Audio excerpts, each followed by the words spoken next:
Have you ever wondered what happens when a pure heart is crushed by abandonment? What if the most feared villain is, in reality, a distorted reflection of a society that failed to embrace them? Prepare to delve into the shadows of the human psyche and understand how pain and neglect can mold an individual until they wish for the entire world to feel the same devastation they experienced. This series will explore the deep layers of what leads someone to become what Tomura Shigaraki became, questioning the foundations of social responsibility and the consequences of negligence. In the vast and complex universe of My Hero Academia, society rests on a central pillar, the manifestation of superpowers, known as quirks. From an early age, children are categorized, and often, their identities are rigidly defined by their abilities. It is in this landscape of heroism and villainy that the story of Tenko Shimura, the future Tomura Shigaraki, begins. A boy who, despite his fragile appearance and childlike innocence, carried the weight of a family with a heroic legacy, yet, paradoxically, neglected his most basic emotional needs. Tenko's home, though physically present, was an emotional void. His grandmother, an iconic hero, was little more than a distant memory, and the pressure of her expectations echoed in his parents, who, in turn, replicated this rigidity and distance with Tenko himself, creating an emotionally barren environment. Tenko's loneliness was almost palpable, a constant presence in his childhood. His parents, excessively focused on maintaining the family image and on their own frustrations and expectations, ignored the warning signs from their son, the subtle manifestations of his emotional discomfort. The natural curiosity of a child, the small transgressions typical of his age, were seen as acts of disobedience and met with distance or punishment, never with the empathetic understanding or nurturing he needed. He desperately longed to be noticed, for a touch of affection, for a recognition that never came. This prolonged absence of affection, emotional abandonment, became fertile ground for what was to follow, planting the seeds of future devastation. Developmental psychology offers valuable tools to understand the crucial importance of early childhood for personality formation. Attachment theory, by John Bowlby, for example, convincingly argues that the quality of a child's first relationships with their caregivers directly influences their ability to form healthy bonds, regulate their emotions, and cope with stress throughout life. For Tenko, the development of an insecure or disorganized attachment manifested clearly. The absence of a responsive, consistent, and empathetic attachment figure created a deep void, an emotional wound that would not heal, making him more susceptible to challenging outcomes and self-destructive paths. Overwhelming loneliness, the feeling of not being seen, heard, or understood, became an inner torment, a seed of silent rebellion germinating within him. But there was something no one saw coming. The turning point in Tenko's life was abrupt and devastating, an event that permanently altered the course of his existence. His quirk, the intrinsic ability to disintegrate whatever he touched with all 5 fingers, manifested uncontrollably and tragically. The first manifestation did not occur in controlled training, under expert supervision, or in a planned act of heroism, but rather in a moment of extreme emotional despair and agitation. In a surge of unprocessed emotion, something that began as an accident, a spontaneous manifestation of his power, transformed into uncontrollable devastation, and the people around him, instead of offering help, understanding, or a comforting embrace, reacted with pure terror, dread, and revulsion. The fear in his own family's eyes, the absence of a caring gesture, the immediate and inflexible condemnation, were more impactful and painful for Tenko than the physical destruction his quirk had caused. This event, known in psychology as acute trauma, not only physically scarred Tenko with the consequences of his quirk but also profoundly shook his emotional and psychic structure. The quirk, which should have been an innate part of his identity, or a tool for good, became an instrument of his own isolation, a curse that pushed him away from everything. What was meant to be a manifestation of his power became a catalyst for his deepest pain and exclusion.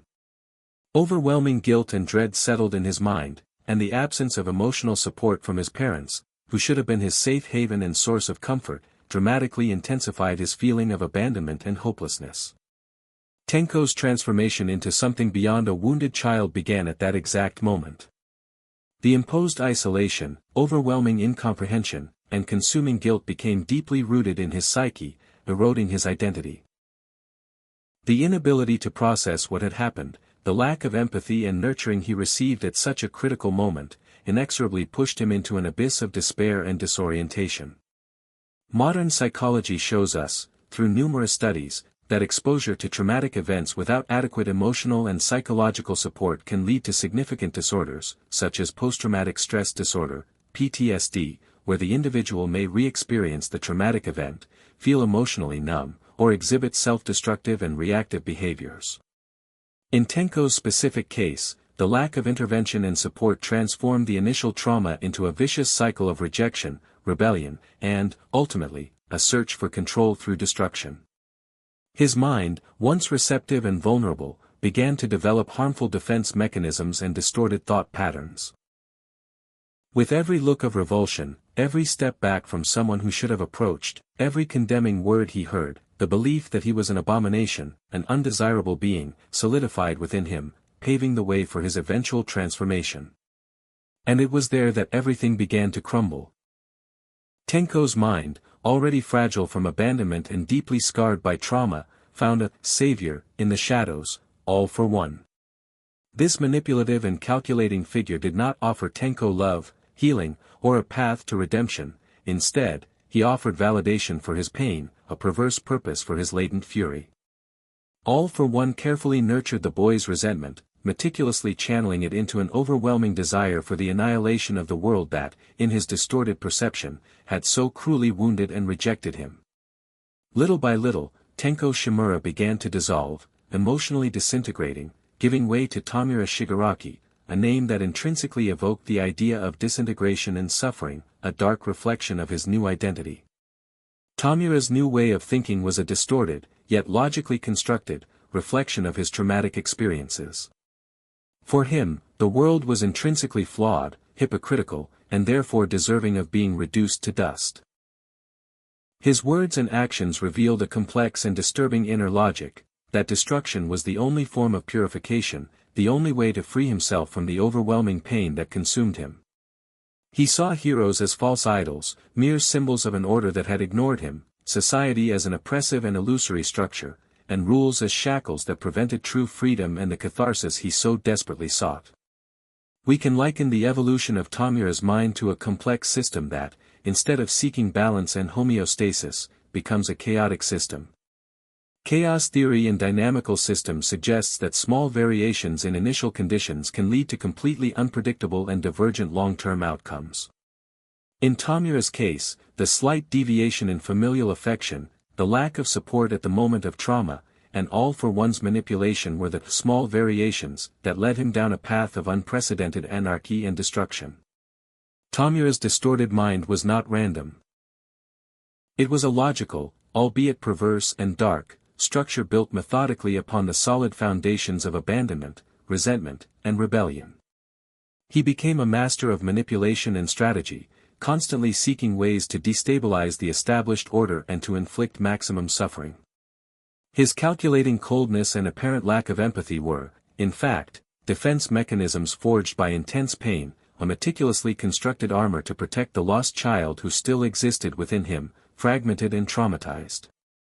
He reveled in disorganization, in the fear he inflicted on others, for it was a way to feel control, to reverse the overwhelming powerlessness he had felt for so long in his childhood. But the true monster was still dormant, awaiting the moment of its full manifestation. Tomura Shigaraki's point of no return was not a single, grand isolated act, but rather a series of deliberate choices and catalytic events that irreversibly cemented him on his path of annihilation. Each time he consciously and intentionally used his quirk to cause massive damage, each time he instigated chaos and disorder on a large scale, he distanced himself further and further from any trace of Tenko Shimura, the innocent boy he once was. His worldview had completely transformed, shifting from victim to something much darker. Before, he was a child marked by tragedy. Now, he saw himself as a relentless agent of change, a catalyst for the ruin of a system he considered rotten, hypocritical, and irredeemably flawed. Morality and ethics, for Tomura, were irrelevant concepts, mere social constructs that, in his distorted perception, only served to maintain an order he so despised and which had rejected him. His rationalizations were deep, complex, and disturbing. Destruction was a necessary act of purification, a violent but, in his mind, justified way to free society from its illusions and inherent flaws. He firmly believed that total collapse was the only way to rebuild something genuinely authentic, something that would not replicate the same errors that led to his own ruin. The logic behind his ideology was, in its brutal simplicity, terrifying. If the world hurt and abandoned him, he would make the world feel the same intensity of suffering, the same devastation he experienced. Here, we are inexorably led to a disturbing moral and philosophical dilemma: what if he's right? Not about the destruction itself, which is undeniably heinous, but about the intrinsic flaws of a society that allows individuals like Tomura to become what he became. Could society, in its relentless pursuit of order, heroism, and stability, be blind to the shadows it itself creates, to the emotional voids it neglects? Could collective negligence, the absence of a system of support and nurturing for the vulnerable, be as potent a factor as individual intent in the formation of an agent of chaos and mass destruction? The way Tomura deals with his inner feelings, the way he transforms overwhelming pain into destructive power and resentment into a motor of annihilation, forces us to deeply question individual versus collective responsibility. The line separating the villain from the victim becomes tenuous, almost imperceptible, and the viewer is forced to confront the complexity of the human condition, the moral ambiguity that pervades existence. What are the limits of personal responsibility when the fundamental bases for healthy psychological development and a supportive environment are denied from the earliest childhood? The question hangs in the air, unsettling and without easy answers. Delving deeper into Tomura's mind, we realize that his apparent insanity is not chaotic or random, but rather a coherent, albeit macabre and distorted, system of beliefs. His logic is that of an individual who, after experiencing the deepest abandonment and overwhelming trauma, internalized the idea that disintegration is the only form of control, the only way to exert power over a world that controlled and hurt him. He perceives the world as something constantly in the process of decomposition, just as he himself felt disintegrate within, fragmented and without cohesion. Every touch of his fingers, every act of destruction he commits, is a validation of his quirk, but also a powerful projection of his own inner pain and his need to pulverize what afflicts him. In psychology, social learning theory, proposed by Albert Bandura, offers a valuable perspective for understanding Tomura's behavior. This theory suggests that people learn behaviors by observing and imitating others, and also through the direct consequences of their own actions. Tomura, upon witnessing the panic and revulsion towards his quirk, and being embraced and validated by all for one, who systematically nurtured and encouraged his destructive side, learned that power and attention came through disintegration and the imposition of fear. The experience of being ignored, neglected, and abandoned led him to compulsively seek a way to make himself noticed, to leave his mark, and destruction became his most effective means, the language he learned to communicate with a world that had silenced him. When comparing Tomura with other fictional characters or real cases studied in psychology, we observe a recurring pattern of individuals who, deprived of affection, positive attention, and a supportive environment in childhood, seek other forms of validation and control, even if these forms are self-destructive or destructive to others. In many cases, the absence of secure and responsive attachment in childhood can lead to dysfunctional behavior patterns in adulthood, including aggression, hostility, and a relentless search for control over others. Destruction for Tomura is, in essence, a way to reverse the overwhelming powerlessness he felt when he was just a vulnerable and helpless child. He doesn't just seek to destroy physical structures, he seeks the disintegration of the very idea of society, heroism, and hope, mirroring his own painful emotional disintegration. It wasn't madness, in the sense of complete irrationality. It was cold, meticulous, and methodical calculation. A calculation born from the deepest pain and despair, but with an impeccable and coherent inner logic for those who experienced the same lack of nurturing and the same feeling of being despised. Tomura's mind, in a way, is an amplified mirror of the fears and failures of society itself, a dark reflection of what can happen when empathy is neglected in favor of superficial order and the maintenance of a facade of normality. After Tomura Shigaraki's passage, the world of My Hero Academia was never the same. His incursion left not only physical ruins and scars on the urban landscape but a profound shaking of social structures, people's trust in their leaders, and, most importantly, the very idea of security. The shocking revelation that such a relentless and destructive villain could, at his core, be an abandoned and traumatized child, generated an uncomfortable and persistent questioning of society's responsibility as a whole. How does this villain, with his history of pain, shape the world around him? He shapes it through fear, yes, but also through a forced reflection on the deep cracks in the foundation of hero society, which for so long boasted of its perfection. The consequences of his actions are not limited to the physical destruction of buildings and cities. They extend to the collective psyche of the population, generating an overwhelming wave of insecurity, distrust, and questioning.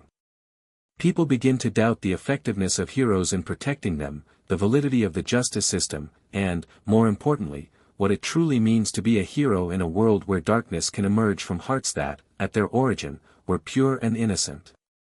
Tomura's legacy is a dark and poignant reminder that emotional neglect and disregard can be as devastating, if not more so, than any physical attack, corroding the soul of an individual and, by extension, that of a society.